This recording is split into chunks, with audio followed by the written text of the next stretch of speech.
Neymar on the ball now, gets onto his left foot and plays it into the box. It's in the net! It's in the net!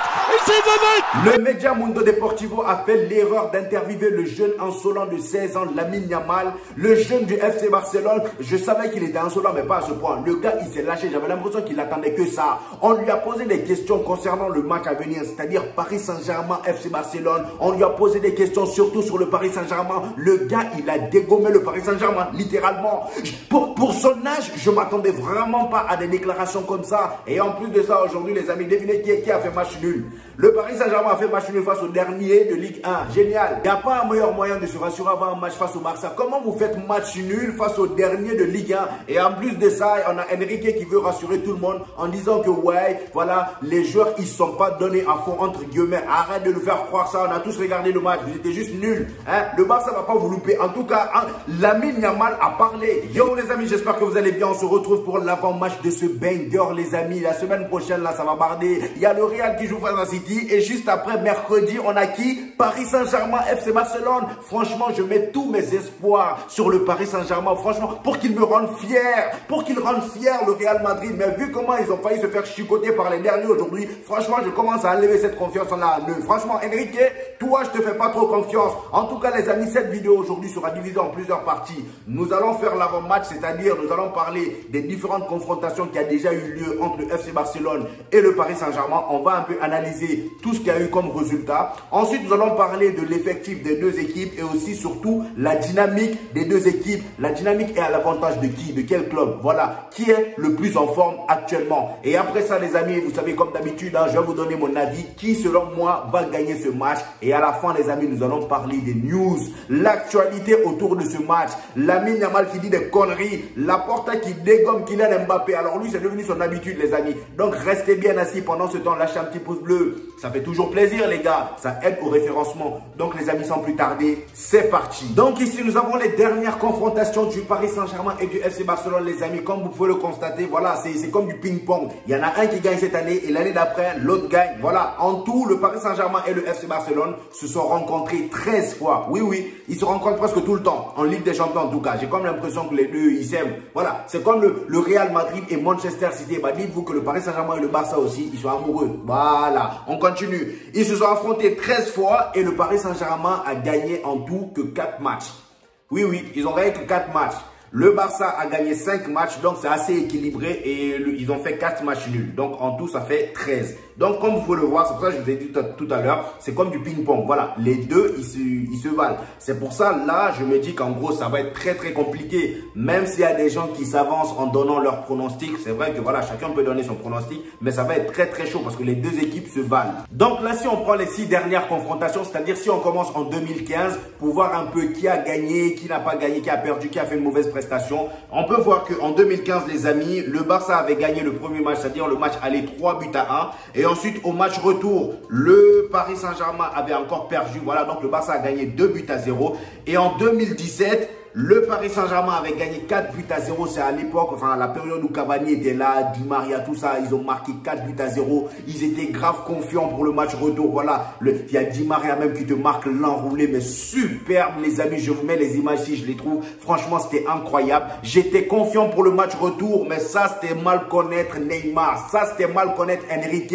le magicien Enrique qui est cette fois-ci du côté du Paris Saint-Germain. J'espère que tu vas faire ta même sorcellerie là que tu as fait ce jour-là avec le Paris Saint-Germain. Gare à toi de perdre. Vu comment tu es confiant en conférence de presse là, on a envie de voir ça. Voilà, même si je ne suis pas parisien, mais j'ai envie de voir le Barça chialer. Voilà, on continue. Donc là, en 2017, le Barça avait soulevé le Paris Saint-Germain 6 buts à 1. La remontada, c'est ce jour-là, j'ai compris ce mot-là. Voilà, c'est ce jour-là que tout le monde est devenu espagnol. Remontada, 6 buts à 1. C'était surnaturel. Neymar, vraiment, il était à son prime. Je ne sais même pas comment ce gars l'a fait pour quitter là-bas. Il était à son prime. C'est pour ça même, tellement il a traumatisé le Paris Saint-Germain, ils ont décidé de l'acheter. Ils ont décidé de l'acheter, ils ont claqué sa clause libératoire. Allez, tiens, 222 millions, bien. Franchement, tellement il a traumatisé le Paris Saint-Germain. Ensuite, en 2021, les amis, le Paris Saint-Germain a gagné 4 buts à 1. Enfin, voilà, ils sont un peu vengés, même si 4 buts à 1, c'est différent de 6 buts à 1. Mais quand même, c'est déjà ça, il manque que 2 buts, donc ça va. Ensuite, en 2021, les amis, ils ont fait match nul. Donc là, comme vous pouvez le voir, franchement, en termes de gros scores, le Barça en a mis beaucoup, surtout le 6-1. mais ça reste toujours équilibré comme vous pouvez le constater. Maintenant les amis, nous allons voir la dynamique des deux équipes actuellement. Qui est le plus en forme? Parce que oui, quand on entend Paris Saint-Germain, on se dit Kylian Mbappé, mais sauf que là-bas, ça sent mauvais en ce moment, surtout les embrouilles entre Kylian Mbappé, Enrique, tout ça. L'équipe n'est pas soudée. Ousmane Dembélé qui a marqué moins de buts que Neymar, qui joue plus là-bas depuis l'Antiquité. Voilà, Neymar a plus de buts que Dembélé. Ça, c'est une dinguerie, ça, par contre. Franchement, Neymar a plus de buts que Ousmane Dembélé. Le poteau, il a marqué un seul but depuis qu'il est arrivé. Ça fait combien d'années là? Ça fait presque un an, non? Bon, je sais pas, mais en tout cas, ça fait un moment qu'il est là-bas. Donc là, si on commence avec le FC Barcelone, les amis, en championnat, le FC Barcelone s'en sort pas mal. Voilà, franchement, avec ce qu'ils ont montré en début de saison, je pense que c'est mérité de se retrouver à cette place-là. Là, ils sont deuxième avec 67 points. Le Real Madrid est à 75 points. Mais le problème, c'est que le FC Barcelone, ils sont deuxième, mais ils ont encaissé beaucoup de buts, les gars. En tout, ils ont marqué 61 buts. C'est bien, mais sauf qu'ils ont quand même encaissé 34 buts. Ils ont encaissé 34 buts, c'est énorme. Mais il faut quand même mettre une nuance, parce qu'il y a une nuance, bien évidemment. Ça, c'était en début de saison. Parce que dites-vous que là, les 6 derniers matchs du FC Barcelone qui sont passés, le Barça, ils ont encaissé un seul but. Et c'était face à Naples. Ils ont encaissé un seul but lors des 6 dernières rencontres. Vous voyez ce que je veux dire? Donc franchement, niveau défensif, il commence à se sentir bien. En plus, là, il y a le jeune, voilà, il y a Araujo qui revient petit à petit, voilà, il revient vraiment en forme petit à petit. On a le jeune Cubarsí qui est là comme jamais, même s'ils sont de leur dernier match là, il a fait quelques erreurs, mais c'était pas si grave que ça. Même si ça a failli lui coûter, voilà, un but. Mais en tout cas, franchement, les gars, Cubarsí, Araujo en défense centrale, c'est pas mal. En plus de ça, Jules Koundé en ce moment, franchement, il est étincelant. Je pense que c'est à cause de tout ça que la défense s'en sort pas mal ces derniers temps. Et d'ailleurs les amis, on a le journaliste Javier Henretti qui a décidé de faire une déclaration sur Kylian Mbappé pour donner son avis sur le match à venir. Donc il dit, si on compare position par position, Barcelone est meilleur que le Paris Saint-Germain. Mais le problème, c'est Mbappé. On l'a vu en finale de Coupe du Monde. S'il a 5 bonnes minutes dans le match, après une mauvaise prestation de son équipe, il peut changer le cours du jeu. Et c'est exactement ce qui s'est passé en Coupe du Monde, les gars. Jusqu'à la 90e minute, le gars, il était éclaté au sol. Mais vers la fin, même pas 10 minutes, le pote, il a commencé à enchaîner. Il a enchaîné, il a marqué en tout 4 buts. Est-ce qu'on peut faire ça? Donc, faut faire... Les Barcelonais, je vous aime pas trop. Bon, je vous aime, vous le savez déjà. Mais en tout cas, on est rivaux, pardon. Voilà. Donc là, je vous donne un conseil. Faites très attention à Kylian Mbappé parce qu'à tout moment, il peut vous dégommer. En plus de ça, c'est son dernier match. Voilà, enfin, c'est son dernier match face à vous en tant que joueur du Paris Saint-Germain. Vous voyez ce que je veux dire? Parce que la prochaine fois, c'est avec le Real Madrid qui va vous tabasser. Déjà que le Real Madrid vous tabasse sans lui, alors imaginez avec lui. Ça va être une dinguerie. Cependant, le seul bémol avec ce Kylian Mbappé et son équipe du Paris Saint-Germain cette année, ce qui va les poser problème, c'est juste le fait de ne pas mettre les différentes rancœurs de côté. Parce que là, Kylian Mbappé, après tout ce qui se passe, le fait qu'on le fasse sortir en cours de jeu, voilà, les polémiques avec Enrique et tout ça, les gars, franchement, l'ambiance du côté du Paris Saint-Germain, je le sens mal. Franchement, je sens que l'ambiance n'est pas terrible. La cohésion d'équipe n'est pas là. Contrairement à une équipe du FC Barcelone qui est remplie de gosses qui ont presque grandi ensemble. Ils viennent tous de la Masia. Et on a les anciens qui sont là pour les épauler. Vous voyez ce que je veux dire? Robert Lewandowski, Gundogan, tous ceux-là. Voilà, ils sont là pour les épauler. Vous voyez ce que je veux dire? Donc, il y a plus de cohésion d'équipe du côté du FC Barcelone. Et ça, c'est important dans cette phase de la compétition. Donc, les amis, en termes de composition, comme vous le savez, la composition officielle n'est pas encore sortie, bien évidemment. Mais en tout cas, là, c'est la dernière composition qu'a affiché le FC Barcelone lors de leur dernier match. C'était face à Las Palmas. Donc, comme vous pouvez le constater, en défense, c'était Cubarsí et Martinez. Ensuite, les latéraux, on avait Cancelo et Koundé. Mais je pense que là, pour ce match face au Paris Saint-Germain, il y aura Araujo. À ce que je sache, Araujo sera présent. Voilà, si je dis pas de conneries, je pense qu'il sera présent. J'ai pas entendu d'histoire de blessure avec lui. Je pense qu'il sera présent. Donc, Araujo et Cubarsí, ça va être très solide. Déjà que les mecs, ils encaissent pas beaucoup ces derniers temps. Là, ça va être solide. Et ensuite, sur les côtés latéraux, on aura Cancelo et Jules Koundé. Deschamps sera sûrement là, les gars. Parce que là, j'entends des rumeurs. Il y a des médias qui disent qu'il sera là, d'autres qui demandent. Du coup, Deschamps, je suis pas trop sûr. Voilà, c'est pour ça même, j'ai même pas voulu aborder le sujet. Deschamps, je suis pas trop sûr. Cependant, ce qui est sûr et certain, c'est qu'il y a même Sport qui a publié la news. Lamine Yamal, Robert Lewandowski et Rafinha seront les 3 attaquants. Voilà, ce sera la ligne d'attaque du FC Barcelone. Là, les 3 là, c'est vraiment l'attaque qu'il faut au FC Barcelone en ce moment, surtout face au Paris Saint-Germain. Parce que je pense que c'est l'association de ces 3 là qui fait très très mal. Et ensuite, à la mi-temps, tu fais rentrer Félix. Regardez-moi son entrée lors du dernier match du FC Barcelone. Le gars, il a fait du sale. Sa passe qu'il a fait pour Rafinha, les gars, la passe lobée là était juste magnifique. Franchement, Félix, mettez-le au banc. Moi, je vous conseille, mettez-le au banc. Comme ça, à la mi-temps, il rentre et il désordonne tout. Cependant, le seul problème qu'aura Lamine Yamal cette fois-ci, c'est que là, il va jouer face à Nuno Mendes. Nuno Mendes est beaucoup plus rapide que lui. Donc, ces bêtises-là qu'il fait d'habitude, je ne sais pas s'il va réussir à le faire. Mais en tout cas, j'attends voir. Voilà, j'aimerais bien qu'il le fasse pour un peu m'enjailler parce que j'aime bien voir le petit dégommer les darons aussi. Bon, là, sauf que c'est pas un daron là. Là, c'est un jeune presque même âge que lui. Donc, ils vont faire la course là-bas. Donc, les amis, comme je vous parlais de Deschamps tout à l'heure, je vous disais que je n'étais pas sûr s'il allait être présent ou pas. Mais je vous ai quand même mis une news qui parlait de ça, lui et Pedri. Voilà, on dit que le FC Barcelone s'attend à ce que tous les joueurs, sauf Gavi et Baldé, soient disponibles contre le Paris Saint-Germain pour le match aller. On enchaîne les amis avec Monsieur Xavi pour tenter d'éviter les erreurs liées au pressing haut du Paris Saint-Germain. Monsieur Xavi Hernandez demandera aux joueurs de jouer verticalement avec des passes plus longues. Alors ça, je pense que c'est le dada du FC Barcelone. Quand tu parles de passes, ils s'y connaissent. Mais les gars, faites très gaffe aux trous que vous laissez derrière vous. Parce que ça, c'est le gros point faible du FC Barcelone. C'est bien beau de foncer les passes, tout ça. Mais en fait, eux, c'est toujours ça. Quand ils montent trop haut, ensuite derrière, quand il y a trop d'espace libre, c'est là qu'ils se font bouffer à chaque fois. Sauf que là, vous n'avez pas droit à cette erreur. On a Nuno Mendes qui part à 200 km/h. Kylian Mbappé qui part à 3000 km/h. Gare à vous. Vous allez chialer. Je vais vous aider à avoir un chiffon. Mais attendez, je vais chercher un mouchoir pour vous consoler. Parce que là, je sens que si vous faites cette erreur-là, vous allez vous faire bouffer. Donc, gare à vous. Même moi, je vous préviens. Je vous aime quand même. Vous voyez ce que je vais dire? Maintenant, les amis, je vais vous donner mes pronostics sur ce match, les gars. C'est vrai qu'il y a plein de bookmakers qui mettent Paris Saint-Germain favori. Voilà. Parce qu'ils ont Kylian Mbappé, Ousmane Dembélé. Les gars, qu'on se dise la vérité. Là, en vue de l'état de forme des deux équipes, même si le Paris Saint-Germain est premier de Ligue 1, faut se dire la vérité. Déjà, là, la preuve, ils ont fait match nul face à Clermont. Face au dernier de Ligue 1. Voilà. Face au dernier de Ligue 1. Même si je sais que ça veut rien dire. Mais moi, je pense que le FC Barcelone que j'ai vu ces derniers temps, le FC Barcelone, en fait, c'est bizarre. Ils sont capables du pire, enfin, du meilleur et du pire. À tout moment, ils te sortent une masterclass. Mais c'est juste que là, j'ai quand même l'impression qu'ils sont vraiment conscients, ils sont vraiment déterminés, vu comment les jeunes ils parlent, vu comment les joueurs parlent, vu comment Xavi parle. Et en plus de ça, je pense que l'avenir de Xavi dépend de ça. Xavi, il voulait se barrer de base, mais Laporta veut le garder. Et je pense que vraiment, s'il veut vraiment se barrer après, il va tout faire pour aller le plus loin possible. Mais là, les gars, on a comme une sorte d'affrontement entre le maître et l'élève, c'est-à-dire Luis Enrique qui a déjà entraîné Xavi. Donc là, franchement, ça va être compliqué. Mais moi, je vois le Barça gagner, les amis, face au Paris Saint-Germain. Je vois le Barça passer, en tout cas, dans les deux confrontations. Peut-être que là, au match aller, le Paris Saint-Germain va gagner. C'est chez eux, tout ça, voilà. Ils ont le public avec eux. Ils ont plus, voilà, ils sont favoris chez eux. Mais moi, je pense que sur les deux confrontations, si le Paris Saint-Germain fait l'erreur de ne pas faire le boulot chez eux, ça va être très, très compliqué à la fin. Hein? Parce que là, ils ont des joueurs qui sont capables de relever leur niveau. Joao Félix, il est capable.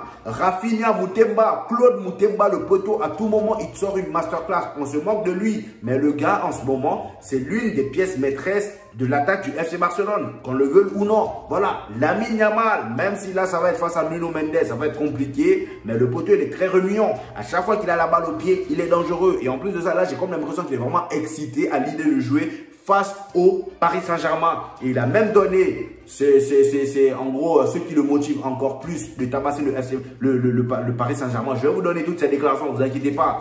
Donc voilà, moi je pense que le FC Barcelone va gagner ce match 2 buts à 1.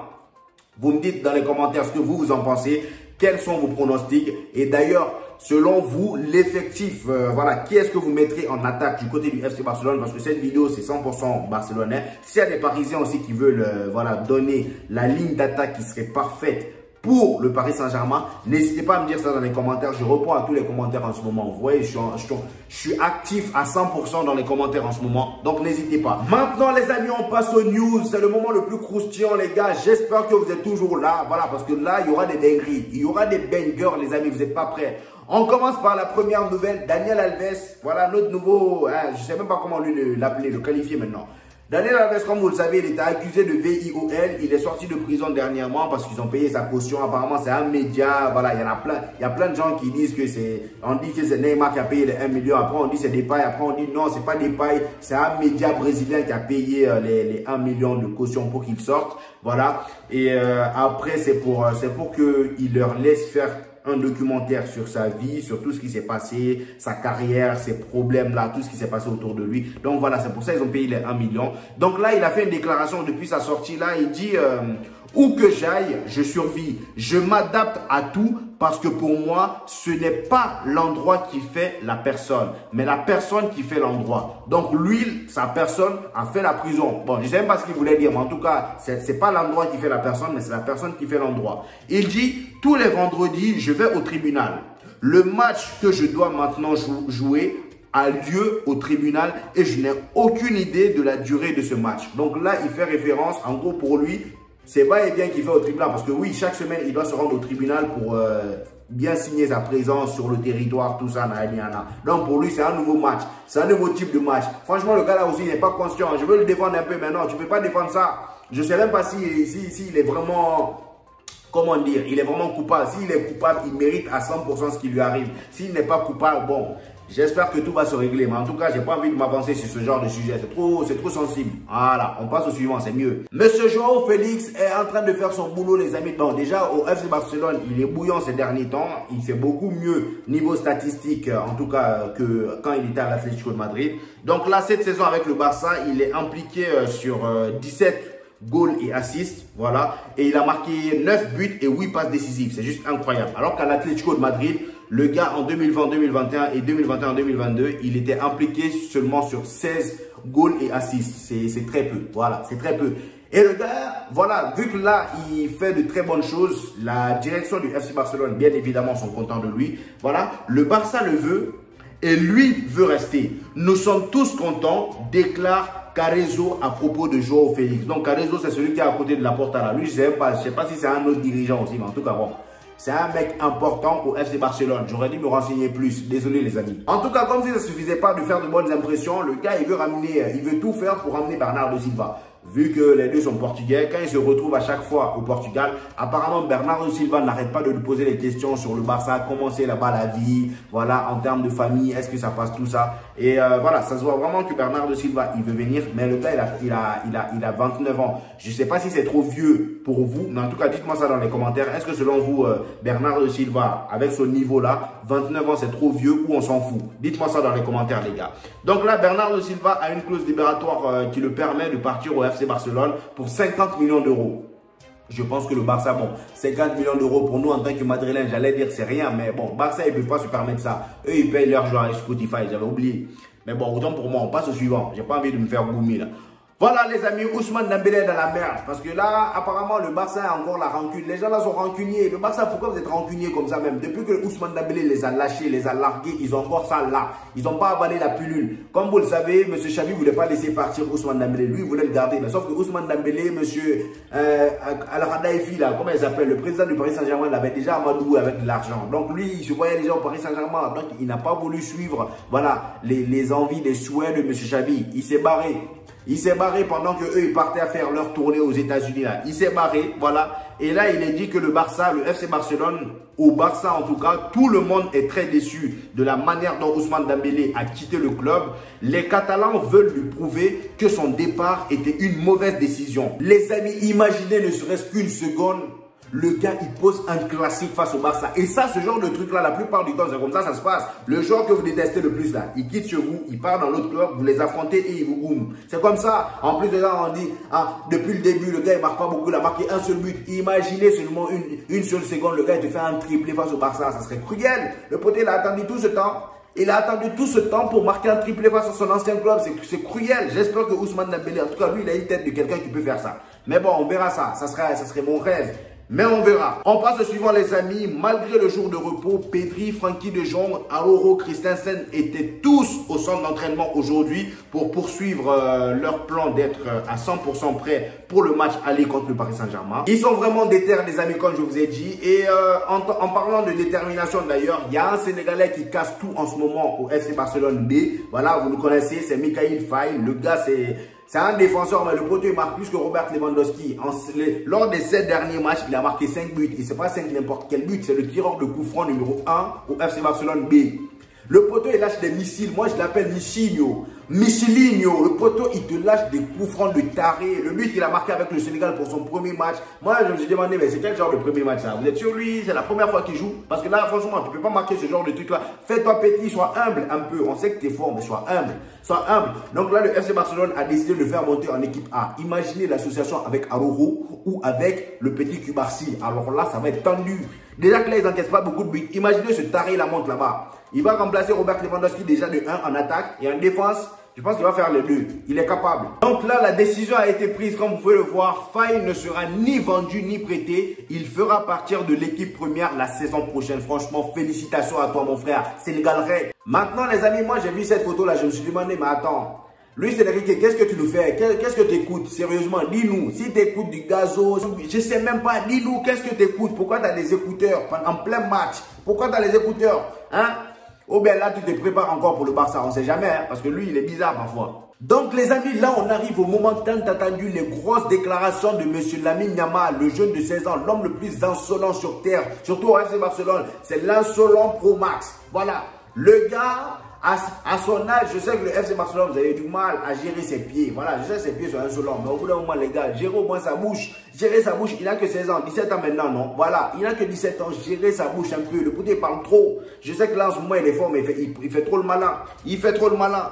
Donc là, voilà, on l'a demandé quel serait son résultat favori ce mercredi face au Paris Saint-Germain. Il a répondu un résultat pour ce mercredi face au Paris Saint-Germain, 1-0 et je marquerai le but. Alors lui déjà, ça se voit qu'il ne se prend pas pour de la merde le poteau. Hein? Direct, il dit lui-même il va marquer les 1 but. Ah mon frère, c'est pas fini, il a enchaîné en disant « Je suis motivé pour marquer contre le Paris Saint-Germain pour venger le traitement subi par Neymar là-bas. Ils lui ont manqué de respect. » Toi, tu étais là pour voir le manque de respect. Bon, je sais, t'as raison. Ils lui ont manqué de respect, t'as raison. Mais bon, lui aussi, il abusait un peu par contre, la mine. Hein. Moi, je te dis, il abusait aussi ton Neymar. Je sais que tu l'aimes bien aussi, mais il abusait un peu. Mais c'est vrai que le Paris Saint-Germain, ils sont allés un peu trop. Surtout Mobutu, là, ils lui ont manqué de respect, c'est vrai. C'est vrai, t'as raison. Mais là, tu as l'occasion de te venger contre eux. Essaye de les laver, mais doucement. Laisse-les au moins marquer un peu de but. Comme ça, au moins, tu peux marquer et à la suite, tu es disqualifié. C'est juste ça, moi, je te demande. Tu vois ce que je vais dire? Les journalistes ont enchaîné en lui demandant encore quelle serait sa tactique pour battre le Paris Saint-Germain. Je vous ai dit, cette fois-ci, là, les journalistes, ils se sont dit, non, le petit, là, il faut qu'on le fasse parler. Il est un peu trop, voilà, il parle pas beaucoup. Maintenant, on va essayer de le faire parler. Sauf que là, fallait pas. Le gars, il dit comment battre le Paris Saint-Germain? Jouer comme nous jouons toujours, avec notre jeu et nous les dominerons. Ces séries éliminatoires sont décidées par des détails. Si une équipe échoue, l'autre en profitera et en Ligue des Champions, il faut surtout jouer avec une grande intensité. Toutes les équipes ont désormais les mêmes possibilités. Il faut battre le Paris Saint-Germain et puis en demi-finale, tout peut arriver. Nous sommes tous concentrés en pensant au match de mercredi, c'est-à-dire face au Paris Saint-Germain, qui sera l'un des plus importants de la saison. Un score, une victoire, 1-0 avec moi qui marque. Voilà, c'est la déclaration de laquelle je vous ai sorti tout à l'heure. Le gars, franchement, est-ce que lui chie? Comment on peut être aussi avoir le melon comme ça, hein? Il parle bien du Barça pour ensuite terminer avec voilà un petit, vous voyez, il se lance les fleurs un peu. On termine les amis avec Laporta qui a aussi dégommé Kylian Mbappé. Et bah les gars, dites-vous que cette déclaration date de, voilà, il y a après maintenant 1 mois. Et bah dites-vous que là c'est le moment pour Kylian Mbappé de le répondre. Parce que même si j'étais d'accord avec ce qu'il a dit, j'étais d'accord avec ce que Laporta a dit. Laporta il dit, jaloux de Kylian Mbappé au Real Madrid. Non, pas du tout. Si on tient compte des chiffres, ça va créer du désordre dans le vestiaire. Ce n'est pas un cadeau. En gros, pour lui, Kylian Mbappé au Real Madrid, ce n'est pas un cadeau pour Madrid. Il va foutre la merde. Et en plus de ça, il a raison. Pourquoi on fait semblant? Il a raison. Il a raison. Qu'est-ce que Kylian Mbappé va changer en fait dans son comportement? Là, il est au Paris Saint-Germain. Son équipe gagne. Juste parce qu'il est sorti avant, il poste une photo où il boude. Comment il va faire au Real Madrid quand on va le sortir de temps en temps pour faire entrer Vinicius, Rodrigo, tout ça? Il va faire la même chose, sauf que là-bas, non, nous on n'est pas le Paris Saint-Germain. Tu rentres vite à Paris.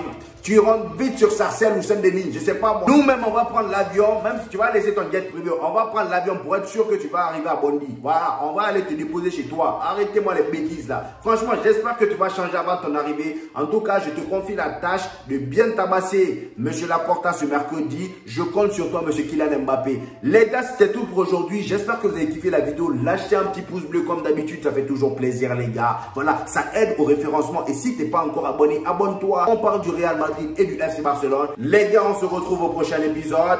Peace!